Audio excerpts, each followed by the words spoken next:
ел болам десең, бесігіңді түзе.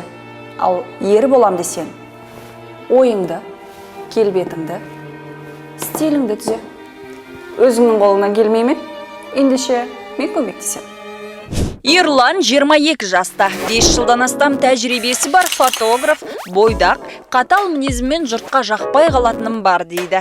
Маған осы өмірде адамдардың қалай киінгендері, күлгендері, барлық сәттері ұнайды. Соларды және де суретке түсіріп, есте сақтап қалу мен үшін өте маңызды істердің бірі деп ойлаймын.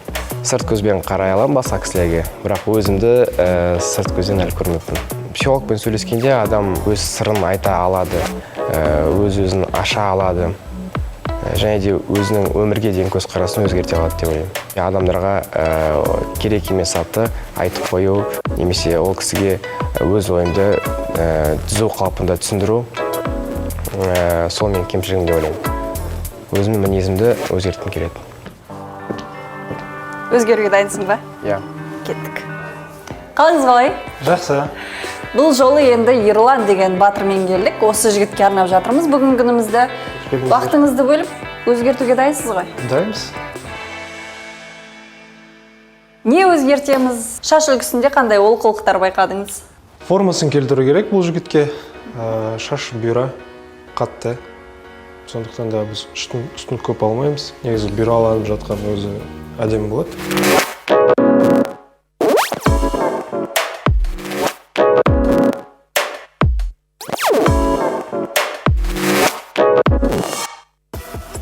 Жомарт кейіпкерімізге бұйра шашты өсіргеннің де өте сәнді көрінетінін айтып кеңес берді.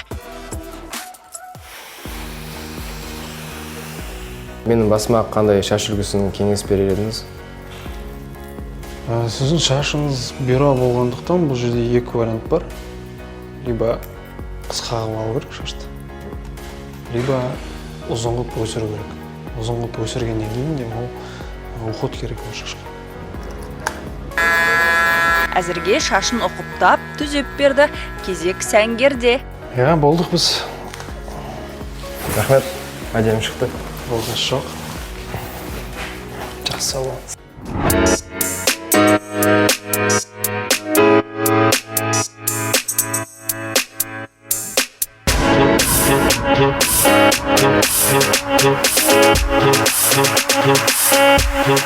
Ерланның өзі де талғамсыз киінбейді, бірақ маманның аты маман, Раушанның не өзгертетінін көрейік.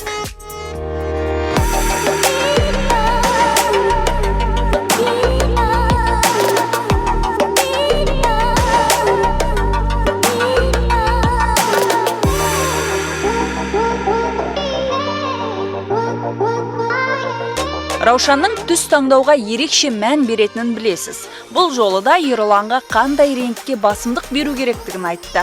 Ерлан, бас холодный теплица. Ерлан, сіздің бет әлпетіңіз суық реңкті. Сондықтан ашық, суық түстерді көбірек қолданғаныңыз дұрыс. Жігіттердің көбі үйреншікті қара, сұр, қоңыр киімдерге басымдық береді. Ол дұрыс емес. Сіз келбеттісіз. Ашық түстерден қорықпаңыз. Күзде өзекті болатын да осы түстер. Бұл өзгерістің алғашқы кезеңі ғана.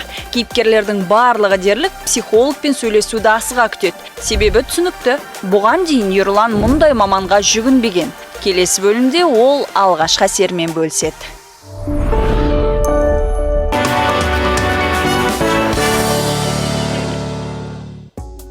Ерланның сырт келбеті өзгерді, қалғаны ішкі трансформация. Ең күрделісі де сол. Психологқа ол мінезінің ауырлығын айтып, ағынан жарылды. Өзімді қатты сенімді болып қалам ба кейбір кезде. Мысалы, ол қылығым басқаларға ұнамай қалуы мүмкін. Онда басқалардың көзқарасымен өмір сүрмеймін. Слишком самоуверенный ма? Иә, сондай. Неге әлі де өзге болады ғой? Неге қазір өзгерткің келмейді? Егер мен сол кезде өзгерген болсам, или қазір де өзгерген болсам, бос болып қалар едім. Бос болып қалар едім? Да, бос болып қалу деген, енді қазіргі дәрежеме жетпеуші едім деп ойлаймын. Тұрақты жұмыс бар дегенде, бос уақытым бар. Мысалы, ата-анама көмектесе аламын, мысалы, өз інілеріме сол көмектесе аламын. Астымда бір тұлпар бар дегендей, сол дәрежеге деп өзімді санаймын. кейбір кезде адамдарды ренжіп қоямын.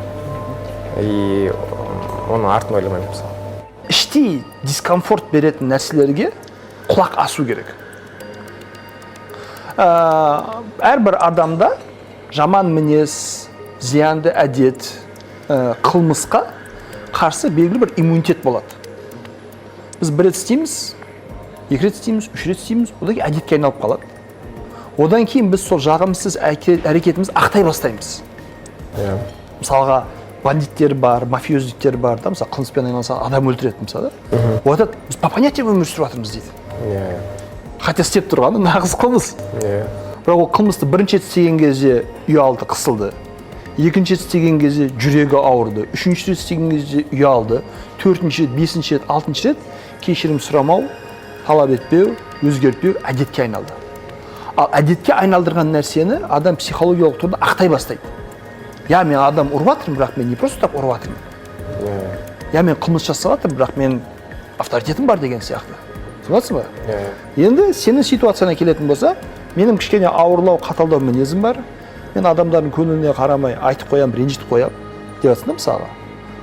Пока бұл мәселе сені мазалап жатыр, дереу өзгертіп ал. Сен қазір уже жағымсыз әдетіңді ақтау стадиясына кіріп бара жатсың. Неге сондай істесең? Олай болмасаң жетістікке жете алмайтын едім дейсің.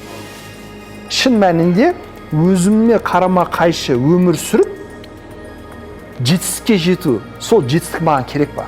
Оған дейінгі оқиғаны сіз білмейсіз да.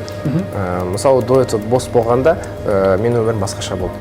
Бәрімізге тиесілі нәрсе, біздің басымыздан өткен қиын ауыр нәрселер басқаларды ренжітуге право бермейді.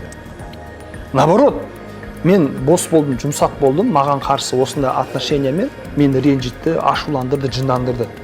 Значит, мен өзімнен нәзік, сыпайы, әлсіз болған адамдарға қатаң болмау керек. Ертең бармыз ба жоқпыз біле алмаймыз. Бірақ бүгін менімен ең соңғы сөйлескен адам, ең соңғы қарым-қатынас құрған адам менен жақсылық көру керек. Не түйдің, не ұнады, не ұнамады, бойыңда не байқадың? Мысалы, мен өзіме шаш үлгісін басқа стильде, басқа бір әдемілікте көрінуге болатынын білдім. Мен өзіме мысалы ақ киімде жарасатын, және де оған дене пішімім, түрімнің барлығы келетінін байқадым. Бірінші рет кездесіп тұрсың, психологпен бірінші рет кездесіп тұрмын. Көп ер азаматтар іштегісін айтпай, ішіне түйіп сақтай береді, және де ол денсаулыққа да, өзінің ойлау қабілетіне де барлығына зиянды деп ойлаймын. Мен барлығына кеңес беремін. Жай бір сағат болсын сөйлесіп қайтуына өте керек зат деп.